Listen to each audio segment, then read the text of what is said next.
Yes, under pressure. Good. So you're good? You're ready? Absolutely. Do you need any key cues from me or anything? You're good? All right. Well, then we'll start at... Well, actually, let's turn my timer on. Don't mind the timer. I just need to know that we have everything that we need. All right. Hello, YouTube land, and for all you listeners in Radio Land, this is Messiah, and you are listening to the Houston Collective. I already said I'm Messiah. We have Jar back there pressing buttons. He's not going to talk. I'm going to try to get him to talk. But this is a little segment where we feature local artists. Taylor, are you guys considered local? Can we be? I don't know. Please? 2.5 hours. I'm telling you, it's the closest mall to us. I think that's still pretty crazy that... Anyways, well, either way, this is Taylor Ries.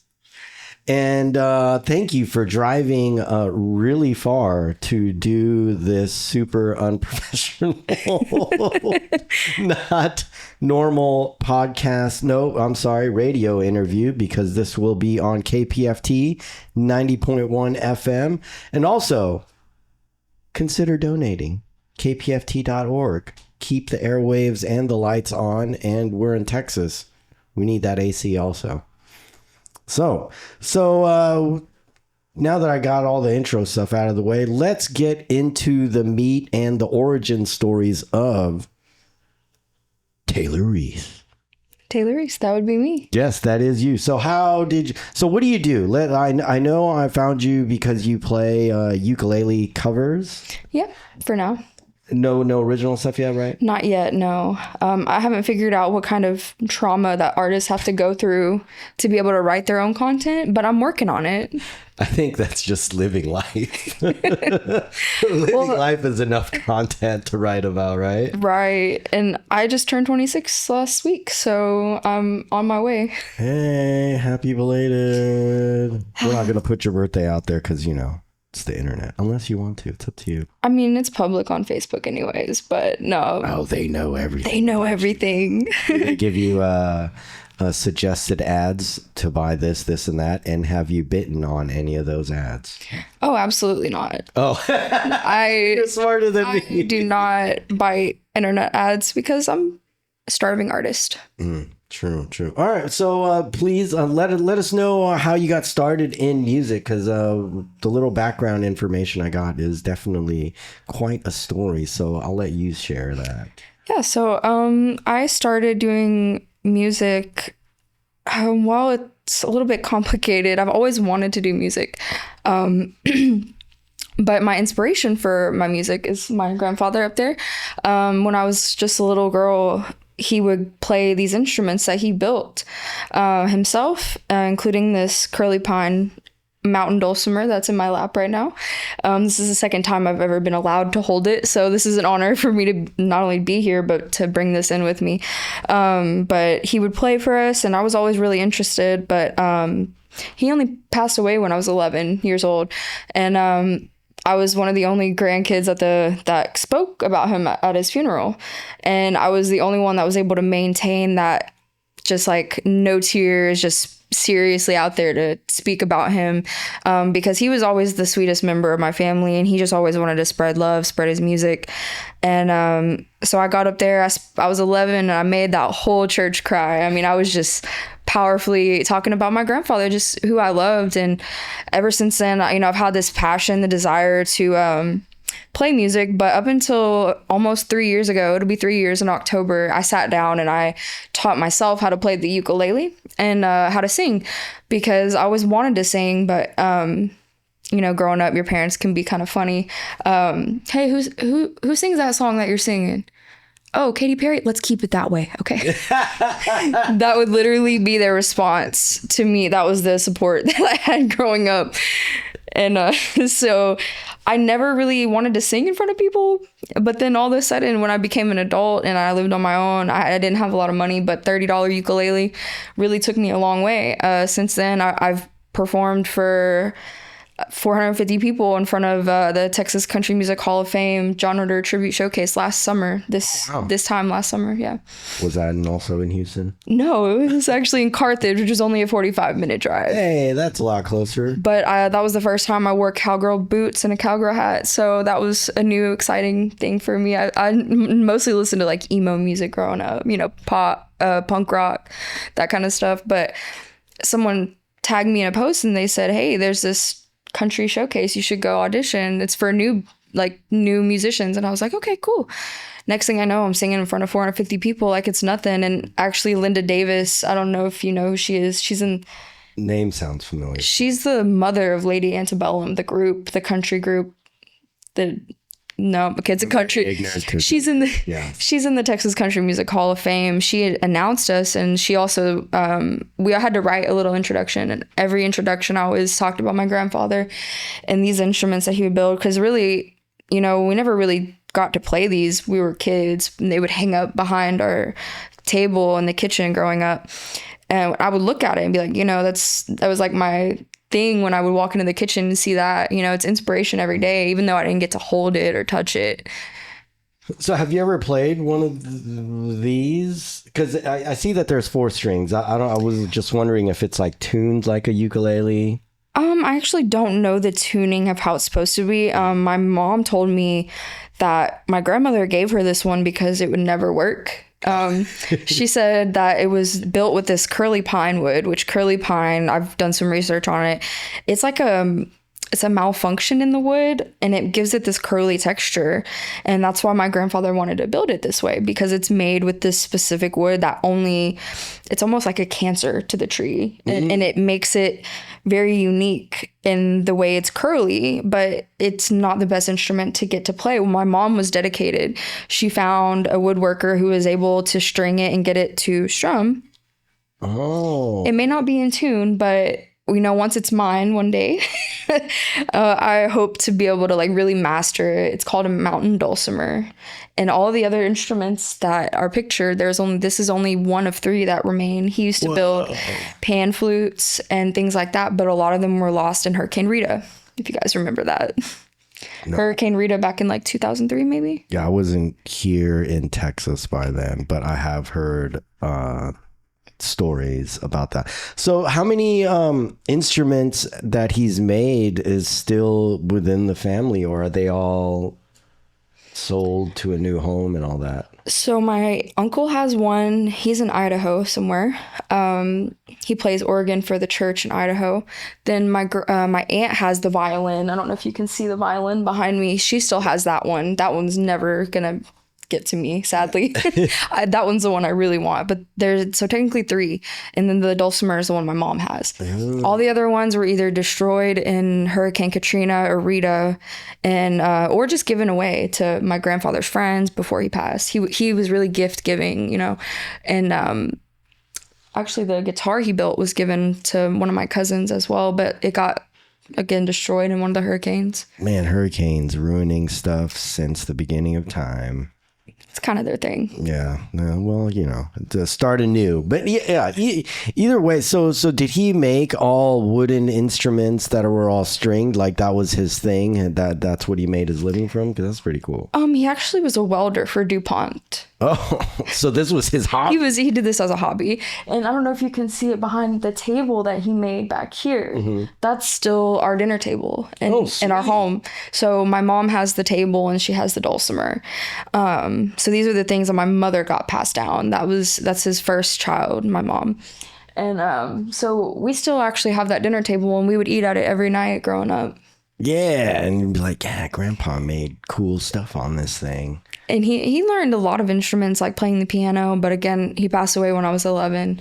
So I didn't get to spend a whole lot of time with him. But I knew, just somewhere in me that, no one's talking about the fact that he built instruments. They're all kind of hidden in our aunts' houses and stuff. And I'm like, I always told my mom, my goal isn't to become a famous musician. I want to be recognized enough to get one of these instruments. And, that was always my goal. It's been my goal for the whole time, Yeah. So did you start playing music before or after he passed?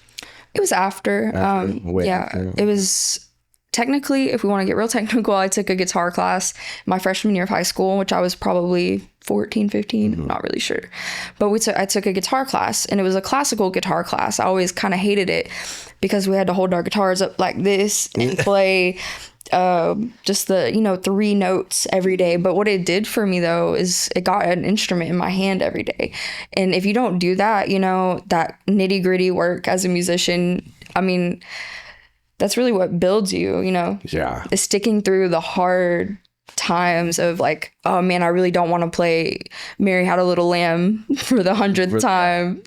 Yeah. I mean, I play ukulele a little bit, and I was playing covers for the longest. But the second I stopped playing for a month, it was like 80% gone. Yeah. So, yeah, you definitely have to play all day, every day, and annoy lots of people by practicing until you can get good. Yeah, and it's like, oh, that's such a dedication that, I mean, I can't say I don't have that. Maybe not for playing music instruments, but I definitely have it for doing video stuff, except for today, since I'm in front of the camera and we got Jar back there. He's not paying attention. Yeah. That's all right. Well, technically I started doing art first. Okay. I was a painter first. And it's actually something I didn't know until recently, is that my grandfather actually drew his own blueprints to make these. Oh, that's and cool. I never consider that, like, you don't think of that as an art naturally, like, oh, blueprints is something you probably print from a computer. Well, in the 60s, 70s, they don't have that kind of technology to kind of draw blueprints.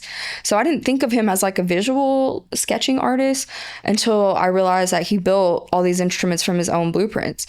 So that to me was like, wow, he wasn't just a woodworker, or a musician. He was also an artist. You have to be a visual artist to be able to draw your own blueprints. But for me, my art career started when I was a freshman in high school. I was failing art class. And to be able to pass, we had to enter a drawing or painting into the Piney Woods Fair. It's like where they sell cattle and stuff. Mm-hmm. It's county fair. And they had an art thing, and it was a test grade. And I went to my art teacher. I said, can I do a painting? And she was like, no, I wouldn't, because we haven't gone over it. And I was like, okay. So I went home and I told my mom, if I don't have these paint supplies by tonight, I'm going to fail this art class. Well, and overnight, I painted this fox painting because I really like foxes. And I brought it to my teacher the next day. She said, Taylor, where did this come from? I said, I did it last night. And it ended up winning Best in Show, which is not first. It's better than first. I got a big purple ribbon. So it's Zero the hero. Yeah. And so they're like, I guess that's kind of what inspired me really, is winning, because I was almost failing. And then from there, I went from doing murals. I've done tattoo work. I was a tattoo apprentice for 2 years. Tattooed this bad boy on my knee right here when I was 18. But on yourself? Yeah. I always thought that was kind of scary to hurt yourself for art. Well, the boss of the tattoo shop goes, Taylor, you don't want to do something small, like a little smiley face? And I was like, no. So it takes up a good, like, that much of my knee. I wanted it to cover my knee, but I did not know what I was getting myself into, because your brain is like, you should really stop. And your heart's like, no, you really shouldn't. Yeah, these ones suck. I didn't realize how often I bent my knees until I got them and it split. Until they were healing. And I was like, well, that was the dumbest choice ever. But now that they're healed and I can bend my knees, I think they're my favorite tattoos. They're the bee's knees. Yeah. It's definitely awesome. Well, I did it above my knee for that reason, because that's a very movement. Like, we learned in the tattoo shop, you don't want to put a tattoo on somewhere where you're going to move, because over time it's just going to wear and tear. See, you're much smarter than I was, because I was like, hey, it's the bee's knees, it should be on the knees. Yeah, it was not a smart idea. But I'm filled with not smart ideas when it comes to permanent stuff, like that there. Oh yeah, exactly. Yeah, don't worry about it. It's a rabbit, right? Yeah. That's usually everyone's like, oh, you have rabbits on your wrists. I didn't wake up one day and was like, I'm gonna get these kind of rabbits on. I'm actually branded with a logo. So anytime I shoot, rabbit logo too. Yeah. Boop. Okay, that one's a lot cooler. But That this one's one's more unique. it's it's a mezcal company, and they're the sponsors of a shoot that I do with Pace Magazine at South by Southwest, and they always give out free tattoos. Oh, how cool. So we just take some mezcal and get a little courage and be like, I want that, the one with the rabbits right here, and then sober it up, and I'm like, oh, it's right there. Hey, you're a brand for life now. Yeah, it's all right. They're delicious. Illegal mezcal, not sponsored, but I figured I'd shout them out. You don't have to go there. FCC rules tells me I can't promote them, but all right. So let's move on. I know you said you also told me that you like to decorate cakes. Yeah, actually. Yeah, I mean, I think that's always cool. Like, that's definitely one of the things that I get stuck on when I doom scroll on social media is like how cool these cakes look, or the turntables that just choo choo choo choo. Yeah, I could watch someone do that all day. My favorites are the ones that's like cake or not. And I was like, no, that's not a cake. And then they cut it. And I was like, oh my God, that was a cake. So do you do stuff like that? No, actually, I started because in 2021 or 2020, I broke my ankle roller skating. Oh, like roller skating or roller blading? Skating. Okay. Oh, the 4 wheels. Yeah. The kiddie wheels. Yeah. So my friends took me out for my 22nd birthday, and I told them this is not a good idea. We've been drinking. And they were like, come on, it's your 22nd birthday. And we were all stalkers at Walmart. Not stalkers, but stalkers. Oh, okay. For Walmart. No ALK, but CK. We unloaded the trucks. We did the nitty gritty work. And I broke my ankle on my birthday. It wasn't at work. It was roller skating outside of work. And during COVID, they switched me from stalking. I couldn't do that for a while. I was in a big boot. And every day I would check people's temperatures for COVID because it was during the times where it was very bad. And we'd have to check our temperature every day before we came to work. And so one day, this guy that works in the deli, he goes, they make more money in the deli or the bakery. You should go try that. And I was like, I could bake some bread. Why not? And so I went from making $11 an hour stocking the trucks to going over to the bakery. And I said, hey, are y'all hiring? They're like, can you write on a cake? And I said, well, I used to tattoo people, so I could try, maybe. And so they were like, well, if you can write happy birthday on this piece of cardboard with icing, we'll hire you as a cake decorator. Boom, I did it. And I started making $16 an hour. Hey, I was all $4 to be writing? Self-taught on the job. Like I didn't know what a quarter sheet cake was or 8-inch or this or that. Yeah, I'm lost. So wait, all right, hold on. When you write on it, is it the thing with the icing with the bag and you're like... Yeah. Whoa. So is that... fill it with icing and there's a certain size tip. It's kind of like tattooing. But you're just not making anyone bleed. Right. A lot less bloodborne pathogens in the works. So they were like, if you could write with this icing, which is very different, a lot of things are to be considered versus a tattoo machine, which is always going to be the same. Like you're always going to be using the same machine, whereas the icing can change based on the temperature. It can change based off of the maker who makes it, things like that. But basically, I did what they asked me to do, and they were like, yeah, you're a cake decorator. Well, I never knew what the sizes of the cakes were. What does half and half mean? Well, it just means half chocolate, half vanilla, or whatever. But every bakery is different, like the flavor of the cake. Yeah. And so I worked at Walmart self-taught for about almost 2 years, and then I jumped over to HEB because I heard they had a cake school. And they do. You have to be employed there for at least 6 months or longer, and you have to be asked by management, hey, do you want to go to cake school? Oh, it's like an exclusive club at HEB. Yeah. Is that so? Are there other schools or classes that you can take at HEB? Yes.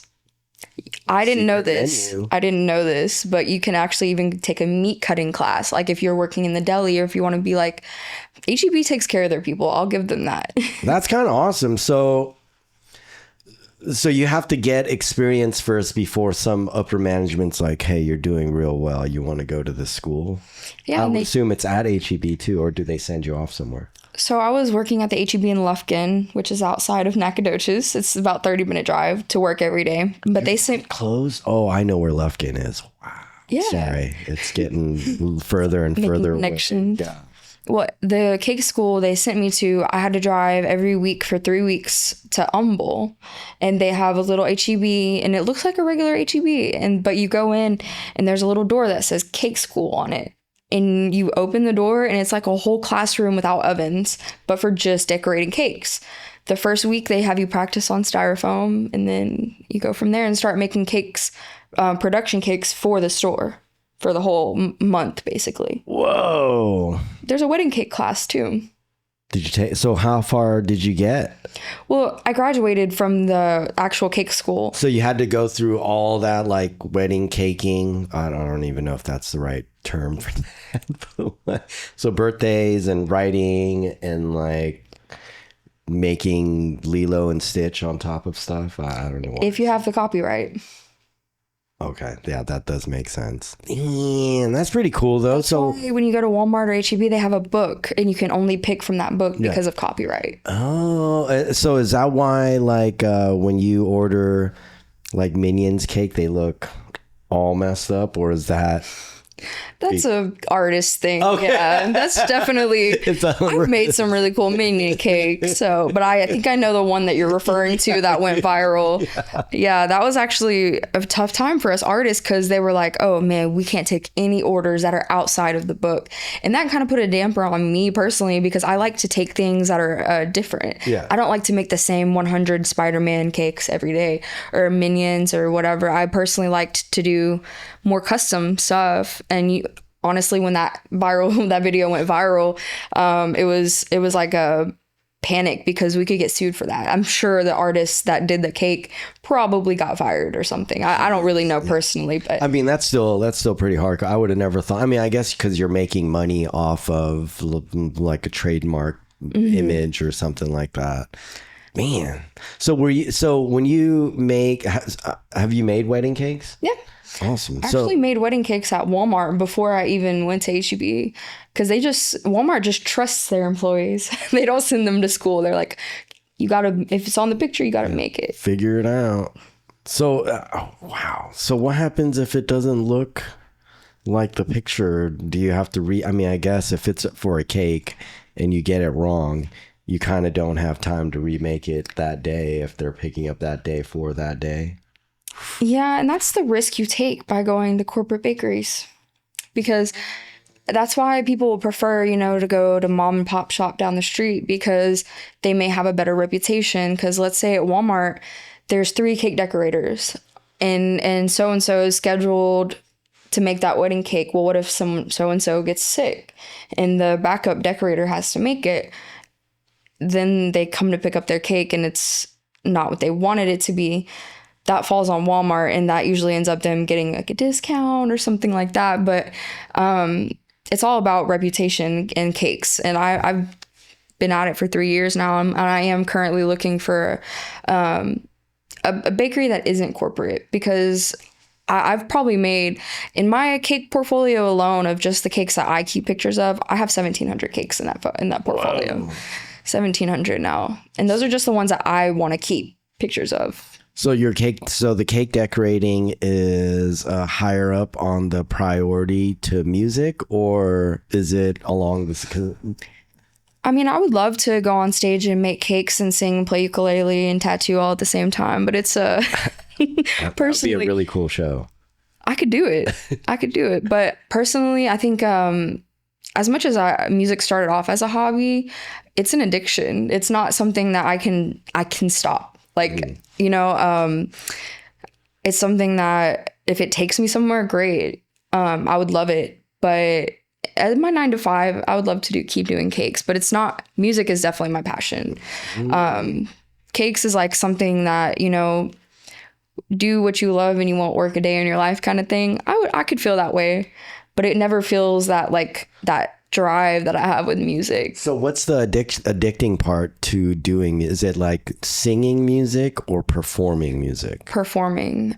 Yeah, that is an addiction I will never get addicted to because like when I go and shoot shows and I'm setting up cameras or lighting and I'm on the stage and I look out, even though whether there's one person, no people, and I don't get up on stage when there's a crowd, it is one of the most nerve-wracking things ever. I mean, just being, I'm not performing. I mean, I guess I kind of am, but having 2 cameras and these lights pointed at us, it's like, how do I hide behind? I think that's why I'm addicted to it, though, because I did stage management and theater production all throughout high school.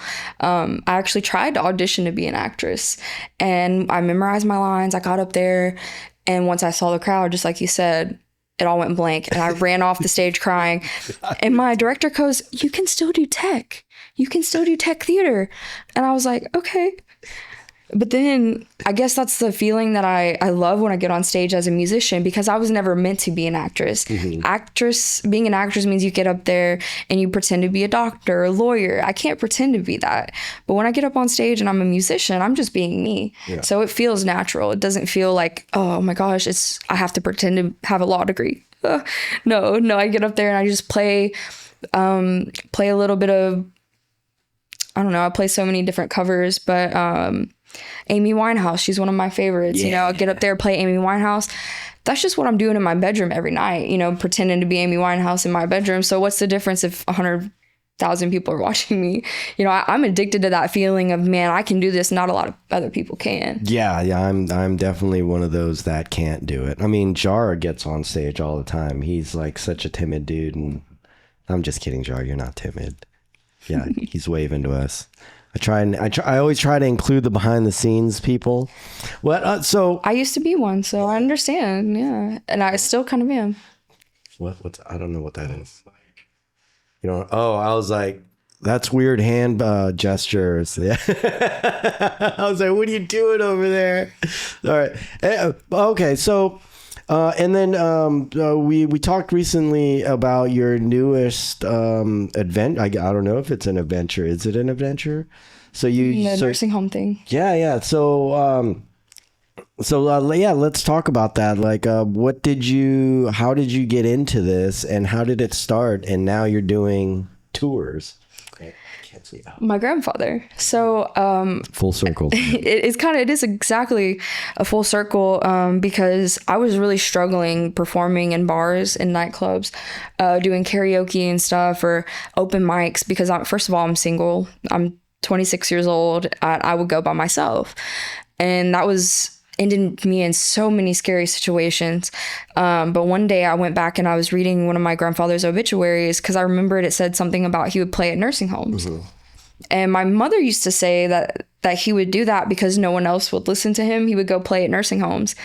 But now that I do it, it's like, oh, okay, I see he does it because these people have no music in their life. Every day and when they see me, it's like the whole room lights up. I'm a celebrity now. And it's not because I enjoy being a celebrity, but bringing music to these people who literally live in these nursing homes. They have nothing better to do but maybe Monday night bingo. I'll say probably bingo. And they love bingo. We're actually working on Singo bingo right now, where I'll kind of karaoke maybe Leonard Skinner, and they're, oh, I see Dolly Parton on my thing, so I'm going to put a thing on there and we'll make a bingo game out of it. It's called Singo Bingo. And we're working on that. But, you know, it's kind of sad to think about, you know, the hospice industry is becoming so huge because all the baby boomers are passing, but they need music too. They need music more than anybody because they just don't get that little bit of live music anymore. They can't even get out of their wheelchairs most of the time. So some people are bedridden, and bringing music to them. I have this really funky boombox. That's a Bluetooth boombox, and I carry it around. And when they see it, they're just like, oh my gosh, it's a boombox that plays loud music. And so I'll get up there and I'll karaoke. I'll take requests, you know, if they want to hear, you know, someone requested Killing Me Softly one day, and it was kind of really cool to hear. The original or the Fugees? The what? The original, or is that a sampled song, or the Fugees? I think it's the Fugees one. Okay. That they wanted, and I looked over, cool. And it was a nurse that requested it. She was a younger nurse. Oh, there it is. Okay. So she requested it, and I was like, you know what? That's actually on my list. And so I played it, and halfway through the song, I look over, and she's in tears. She's just sobbing, and I'm like, you know, this is probably really relaxing for the nurses as well, And so I think it'll be really great. I'm kind of on a tour. Like you said, I go to Corrigan and Shepherd and Cleveland, different nursing homes, and they say I'm in high demand. But when I go, they only have these little like hour sessions set out for like arts and crafts or whatever. So maybe one day I'll bring my paints and kind of do a little session with them, teach them how to paint like a sunflower or something. And I'm kind of thinking now I want to do something in the music therapy field, just because it is a therapy, and it's why when you're growing up you learn to sing your ABCs, A B C D, because you remember that. You don't remember A B C D. So I don't know. Sorry. It's interesting that you don't think about how music affects memory for dementia, Alzheimer's. And so that's what my grandfather used to do. And now I'm kind of picking up his legacy there. So was he also a performing musician, like full time, or not? Obviously not, because he was a welder. So he made instruments and then played them and then used his own instruments to play at. That's cool. And that was like his hobby. Yeah, he just did it for fun. And again, like my mom used to say, she said that he would do it just because no one else wanted to hear him. But I think that was just like her being a kid, like, oh gosh, Dad, why are you playing? But to us grandkids, I'm just like, amazed and awe, like when he would play even a simple song, just because I never got to see live music. I was so young. So he would just go around taking my younger cousin at the time to all the nursing homes with him. And my cousin remembers a lot about that too. I wasn't there, but yeah, that was just his hobby. And I kind of took that on because I was in such dangerous places, going to bars by myself, and I don't drink. So for me... Good on you for that. I haven't drank ever since my ankle broke. That's... I learned my lesson there. All it takes is once for you. For me... Yeah, I got metal in there now. Oh, so was you could play. Oh, yeah. No, I broke both the bones in my ankle. And there are only 2 bones in your ankle? Oh, my goodness. Okay. I was like, wait a minute. Yeah, there's a huge metal plate on this side and 2 huge nails on the other side. I won't forget that day. I wouldn't either. I probably look like a horror movie.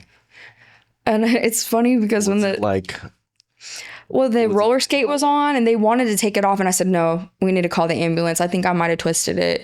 And I get to the doctor and they said, you did a number on your ankle, little lady. And I said, how many days am I going to be out of work? And they said 4 months. All of them, yeah. 4 months. Had to learn how to walk again, really. Really? I feel like, yeah, I had to do physical therapy, and I used a walker to get around for 4 months. And I feel like maybe that's why I relate to nursing home patients so much. Was it one of those cool walkers where you had the knee and you're like using It wasn't like a tennis balls and everything. I've lived a life. Yeah, it sounds intense. So now when you play these the nursing home shows, is it, I don't know why it would be, but is it open to the public? Or is it just for, and then like if there's bedridden people, do you walk to the rooms and play? So they actually have beds that you can drive around. I guess so. And that's what some of them, the ones that aren't, that are maybe just disabled and they can't leave their bed for whatever reason, they can actually come into the dining rooms, usually where I'll play. As far as the public, I think to family of the hospice people, because one time I thought it was a nurse that was watching me perform, and she was like, oh my God, you did so good. Where are you? Do you have a business card? I was like, no, I just do this for fun. And she was like, well, I'm taking care of my sister here. So she wasn't a nurse, but her sister was in the rehabilitation center, I guess what it's called.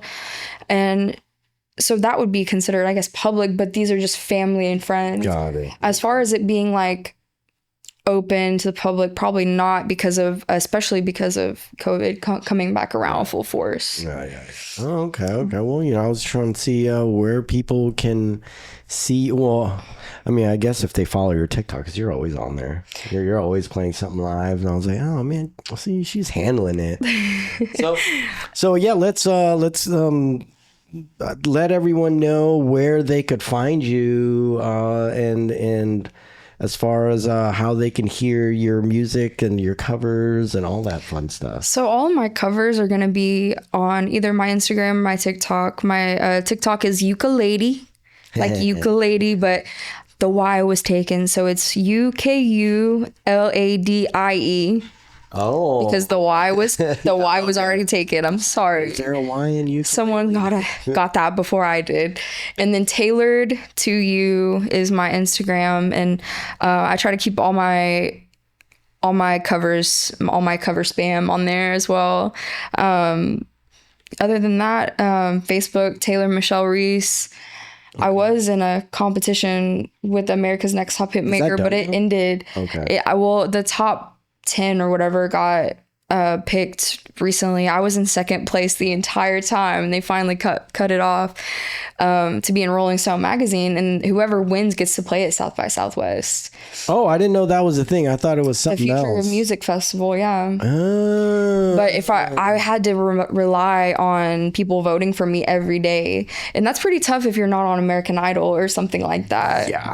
Yeah, all those voting stuff. It's like, man. A lot of people thought it was a scam, and it could be. Well, I think it feels like a scam because they're like, you can vote more than once by paying, blah, blah, blah. I'm like, wait a minute. Yeah. Wait a minute. And my mom did it. She did throw me some change every now and then to try to support me. But honestly, the more I got into it, I'm like, oh, you have to pay, you have to donate to get more. I'm sorry, I'm too broke. Yeah, I'm too broke to make myself famous. Yeah, you got to pay to play. I think without the TV being a part of it, I didn't really stand a chance because you can't really get there and show your face and be like, oh yeah, I'm from Nacogdoches, Texas, and my grandfather did this and that. No, I typed all that out, made it look the best that I could. I even put a picture of this dulcimer in there. Oh, okay. That already ended, and I'm moving on to the next thing. Whatever competition comes my way, I'm going to be there, Well, we'll definitely be throwing on open mics soon, so I'll definitely let you know about that, and let you know about other open mics. Give me at least 2.5 hours drive notice. I was about to say, it's going to be at least 2.5 hours away from you. Hey, I'm dedicated though, so. Man, that's so hardcore. So is the scenery different out there? It's like 2.5 hours seems like. We get lucky if there's. Be flatter out there. No, there's a lot of pine trees. Oh, at least you get piney woods. Piney woods. Oh. It's all making full circle now. Above the woodlands, right? I don't know. I don't know about that one, but we get lucky if there's a karaoke night once a week, or maybe open mic one every 2 weeks. Ooh, if we're lucky. We'll be trying to do them at least once a month out here, so I'll keep you. Absolutely. No. Thank you for having me. Yeah, no problem. Well, I had a lot of fun. Well, I'm glad you did have a lot of fun. It's not very radio-y, but yeah, display that thing. Do you have anything you want to say to YouTube land or radio land for them to hear?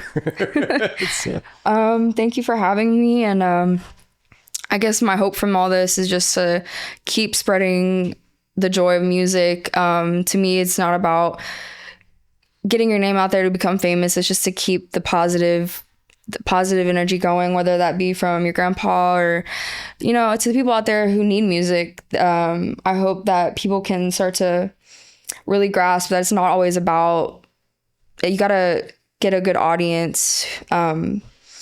Like the people who really need it in these nursing homes, it really gets them through their day. And I hope that my message, sends that out to the people. Yeah, no, I agree with that. Music definitely soothes. It's healing. Well, I guess I shouldn't say music soothes the savage beast, but you know what I meant. But thank you so much for having me. I had a lot of fun. No, it's great talking to you on here and meeting for the first time in person and talking online. But that concludes our little interview and segment for today's episode. And this episode was brought to you in part by Community Cultivation Network. They do cool stuff here. And I'm your host, Messiah.